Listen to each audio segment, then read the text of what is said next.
नमस्कार फ्रेंड्स ओंकार ओडिया चैनल रे आपण मानक स्वागत फ्रेंड्स आज क्षुद्र भिडियो एभय एक महाशक्तिशाली महाप्रचंड महावेगमान संभोग वशीकरण विधि को शेयर करूची जार संपादन मात्र के ही से स्त्री अथवा झियो ता तरफरु ही आपन को लव प्रपोज करिवो संभोग आवेदन करिवो एही तंत्रोक्त संभोग वशीकरण क्रियाटी आपनकर मूलाधार चक्र को नेकरी आधारित जहाकी कौनसी स्त्री अथवा झियोंकर योनि चक्र उपरे पूर्ण सन्निवेशित आपनकर शरीर जो 7 गोटी चक्र रहउची मस्तक उपरि भाग सहस्रार त्रिनेत्र आज्ञा चक्र कंठस्थ विशुद्ध चक्र हृदय चक्र नाभि केन्द्र मणिपुर चक्र अंटा पाखरे स्वाधिष्ठान चक्र एवं ता तलकू आपनकर जो रहउची मूलाधार चक्र एई मूलाधार चक्र होउची प्रत्येक जीवर मूलपिंड जेउठिकी माता कालींकर स्वस्थान अच्छी एवं जेतबले आपनकर एही वशीकरण विधिटी को मूलाधार चक्र उपरे सन्निवेशित करचंती जेउ स्त्री अथवा झियोंकर एही मूलाधार चक्र बा योनि चक्र को लेकिन आपनकर एही तीव्र वशीकरण संभोग विधिटी करूचंती जदि सठिक विधि मते याकू गोटे थर आपण माने पालन कले ध्रुव सत्य से स्त्री अथवा झियो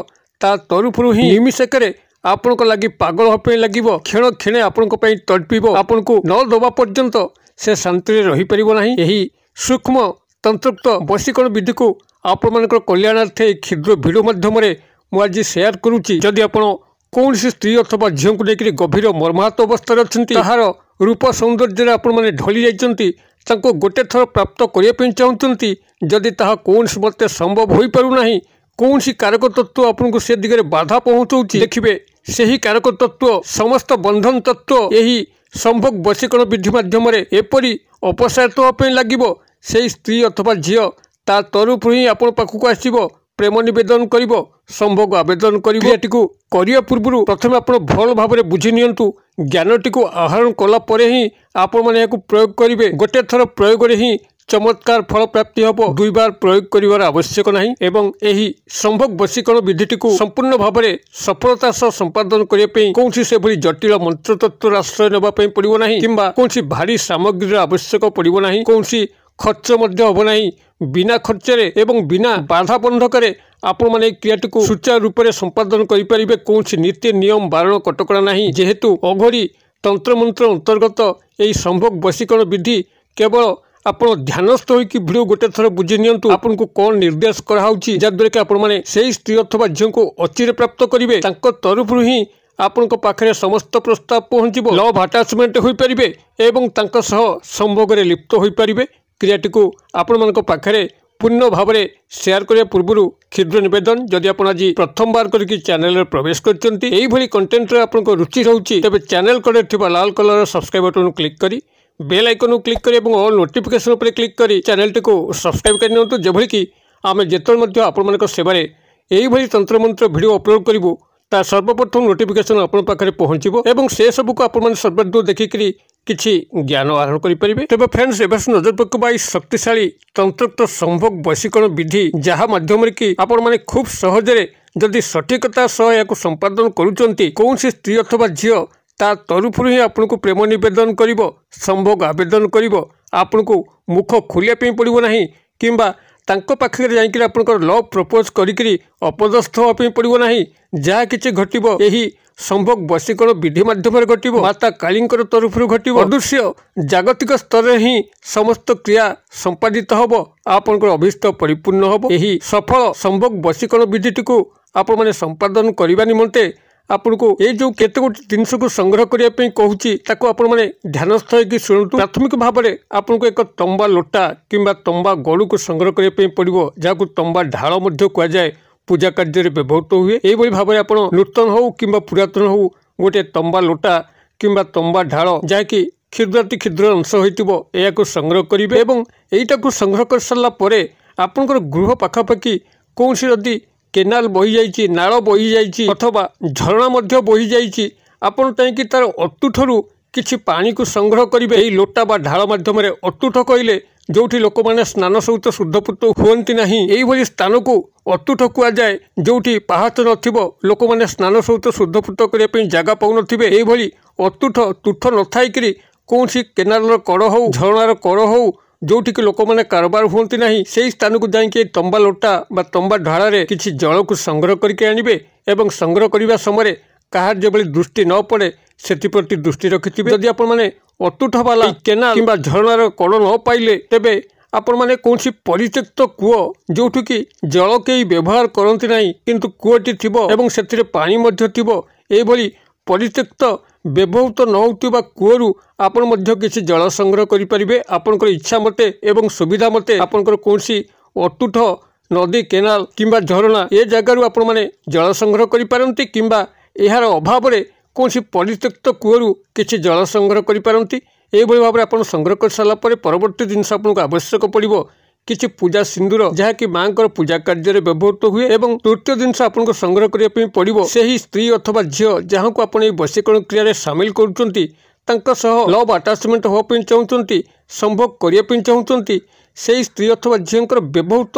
କୌଣସି ଆସବାବପତ୍ର ହେଉ କିମ୍ବା ତାର ପୋଷାକ ପତ୍ର ହେଉ, ଏଇଭଳି ଭାବରେ କିଛିଟା ଆପଣ ସଂଗ୍ରହ କରିବେ ଯେଉଁଥିରେ ତାର ऊर्जा ଲୁଚିକି ରହିଥିବ। ଏଇଭଳି ଭାବରେ ତାକୁ ସଂଗ୍ରହ କରିବେ। ଯଦି ଆପଣଙ୍କର ଗୃହ ପାଖାପାଖି ସେହି ସ୍ତ୍ରୀ ଅଥବା ଝିଅ ଅଛନ୍ତି ତ ଆପଣ ସାମାନ୍ୟ ପ୍ରଯତ୍ନ କଲେ ତାଙ୍କର କୌଣସି ଆସବାବପତ୍ର ବା ପୋଷାକ ପତ୍ରକୁ ସଂଗ୍ରହ କରିପାରିବେ। ମାତ୍ର ଯଦି ସେ ଆପଣଠାରୁ ବହୁତ ଦୂରରେ ଥିବେ ଯେଉଁଠିକି ଆପଣଙ୍କର ତାଙ୍କ ଘର ପାଖକୁ ଯିବା କିମ୍ବା ତାଙ୍କ ଘରକୁ ଯିବା ଅସମ୍ଭବ, ସେଭଳି କ୍ଷେତ୍ରରେ କ'ଣ କରିବେ, ଗୋଟେ ସାଧା କାଗଜ ଆଣିବେ, ଲାଲ ମାର୍କର ପେନ୍ ସହାୟତାରେ ସେହି ସ୍ତ୍ରୀ ଅଥବା ଝିଅଙ୍କର ନାମକୁ ଲେଖିବେ, ତା ତଳକୁ ତାଙ୍କର ଉପଯୁକ୍ତ ବୟସ ଲେଖିବେ, ତାଙ୍କ ଗ୍ରାମ ନାମକୁ ଲେଖିବେ ଏବଂ ଯଦି ଆପଣ ପାରୁଛନ୍ତି ତେବେ ତାଙ୍କର ମାତାଙ୍କ ନାମକୁ ସଂଗ୍ରହ କରିକି ଲେଖିବେ। ଏତିକ ଆପଣମାନେ ସେଇଠି ତାଙ୍କର ପୋଷାକ ପତ୍ର କିମ୍ବା ଆସବାବପତ୍ର ଅଭାବରେ କରିପାରିବେ। ଏତିକ ଆପଣମାନେ ପ୍ରାଥମିକ ଭାବରେ ସଂଗ୍ରହ କରିସାରିଲା ପରେ ଯେକୌଣସି ଶନିବାର ଦିନର ମଧ୍ୟାହ୍ନ ସମୟରେ ଆପଣମାନେ ଏ ସମସ୍ତ ଜିନିଷକୁ ନେଇକରି କୌଣସି ଗୋଟେ ନିର୍ଜନ ପ୍ରାନ୍ତରକୁ ଯାଆନ୍ତୁ ଯେଉଁଠିକି ସାଧାରଣତଃ ଲୋକମାନେ କାରବାର ହୁଅନ୍ତି ନାହିଁ। ଆପଣମାନେ କୌଣସି ଏକ କଳା ଆସନ ପକାଇକରି ସେ ନିର୍ଜନ ପ୍ରାନ୍ତରେ ବସନ୍ତୁ, ଆପଣଙ୍କର ମୁଖଟିକୁ ଦକ୍ଷିଣ ଦିଗକୁ ରଖନ୍ତୁ ଏବଂ ଏହି ସମସ୍ତ ସାମଗ୍ରୀକୁ ସାମ୍ନାରେ ରଖନ୍ତୁ। ପ୍ରଥମେ ତମ୍ବା ପାତ୍ରରେ ଯେଉଁ ଜଳ ଆପଣ ଭରିଛନ୍ତି ସେ ଜଳରେ କିଛି ସିନ୍ଦୁର ମିଶାଇ ଦିଅନ୍ତୁ ଏବଂ ସିନ୍ଦୁର ମିଶାଇ ସାରିଲା ପରେ ସେହି ଝିଅର କୌଣସି ଆସବାବପତ୍ର ବା ପୋଷାକ ପତ୍ରକୁ ସାମ୍ନାରେ ରଖନ୍ତୁ କିମ୍ବା ତା ଅଭାବରେ କାଗଜରେ ତା ନାମ ଏବଂ ବୟସ ଲେଖିକି ମାତାଙ୍କ ନାମ ଲେଖିକରି ଗ୍ରାମ ନାମ ଲେଖିକରି ଯେଉଁ କାଗଜ ପର୍ଚ୍ଚାଟି ପ୍ରସ୍ତୁତ କରିଛନ୍ତି ତାକୁ ସାମ୍ନାରେ ରଖନ୍ତୁ। ଏତିକ ରଖି ସାରିଲା ପରେ ଏଇ ଯେଉଁ କ୍ଷୁଦ୍ର ମନ୍ତ୍ର କହୁଛି ଏଇ କ୍ଷୁଦ୍ର ମନ୍ତ୍ରକୁ ଆପଣମାନେ ସେଇଠି 7 ଥର ଉଚ୍ଚାରଣ କରିବେ ଏବଂ ପ୍ରତ୍ୟେକ ଥର ଉଚ୍ଚାରଣ ପରେ ସେହି ଲୋଟାରୁ କିଛି ଜଳ ଆଣିକରି ଆପଣ ତାର ଆସବାବପତ୍ର ହେଉ କିମ୍ବା ସେହି କାଗଜ ଉପରେ ଯେଉଁ ନାମ ଲେଖା ଅଛି ତା ଉପରେ ହେଉ ଥରେ ଲେଖା ସିଞ୍ଚନ କରିବେ। 7 ଥର ମନ୍ତ୍ରଟିକୁ ଉଚ୍ଚାରଣ କରିବେ, 7 ଥର ସିଞ୍ଚନ କରିବେ। ତେବେ ତା ପୂର୍ବରୁ ମାତା କାଳୀଙ୍କୁ ଗଭୀର ଭାବରେ ଧ୍ୟାନ କରିଥିବେ ଏବଂ ସେହି ସ୍ତ୍ରୀ ଅଥବା ଝିଅଙ୍କୁ ଗଭୀର ଭାବରେ ଧ୍ୟାନ କରିଥିବେ। ତାର କଳ୍ପିତ ମୂଳାଧାର ଚକ୍ର योनि ଚକ୍ର ଉପରେ ଆପଣଙ୍କ ସମସ୍ତ ଦୃଷ୍ଟିକୁ କେନ୍ଦ୍ରୀଭୂତ କରିଥିବେ। ଯେତେବେଳେ ତାଙ୍କର କଳ୍ପିତ योनि ଚକ୍ର ବା ମୂଳାଧାର ଚକ୍ର ଆପଣଙ୍କର ଅନ୍ତର୍ଚକ୍ଷୁରେ ସୁସ୍ପଷ୍ଟ ଭାବରେ ଦେଖିପାରୁଛନ୍ତି, ସେତେବେଳେ ଆପଣ 2 ହାତ ନମସ୍କାର ମୁଦ୍ରା ରଖିକରି ମାତା କାଳୀଙ୍କୁ ଗଭୀର ଭାବରେ ଧ୍ୟାନ କରନ୍ତୁ। ଏହି ସମ୍ଭୋଗ ବଶୀକରଣ କ୍ରିୟାଟିକୁ ସଫଳତା ପ୍ରଦାନ ନିମନ୍ତେ ତାଙ୍କୁ ଅନୁନୟ କରନ୍ତୁ ଏବଂ ମାତାଙ୍କୁ ମନେ ମନେ ଜଣାନ୍ତୁ, ହେ ମାତା, ଏହି ସ୍ତ୍ରୀ ଅଥବା ଝିଅଙ୍କର ବ୍ୟତିରେକେ ମୋ ଜୀବନ ଅସମ୍ପୂର୍ଣ୍ଣ, ଏହାଙ୍କୁ ମୋତେ ଜୀବନରେ ପ୍ରାପ୍ତ କରାନ୍ତୁ। ଏହିଭଳି ଭାବରେ ଆପଣ ସେଠି ନମସ୍କାର ମୁଦ୍ରାରେ ସେହି ସ୍ତ୍ରୀ ଅଥବା ଝିଅଙ୍କର କଳ୍ପିତ योनि ଚକ୍ର ଉପରେ ଆପଣଙ୍କ ଦୃଷ୍ଟି ଲୟ ରଖି ମାତା କାଳୀଙ୍କୁ ଧ୍ୟାନ ରଖିକି ଏହି ମନ୍ତ୍ରକୁ ଆପଣମାନେ ସେଇଠି 7 ଥର ଉଚ୍ଚାରଣ କରିବେ ଏବଂ 7 ଥର ସେହି ଲୋଟାରୁ ଜଳ ଆଣିକରି ସେହି ସ୍ତ୍ରୀ ଅଥବା ଝିଅଙ୍କର पोशाक पत्र हो किंबा आसबाबपत्र हो अथवा तार अभाव से कागज जो तार नामटी लिखिंट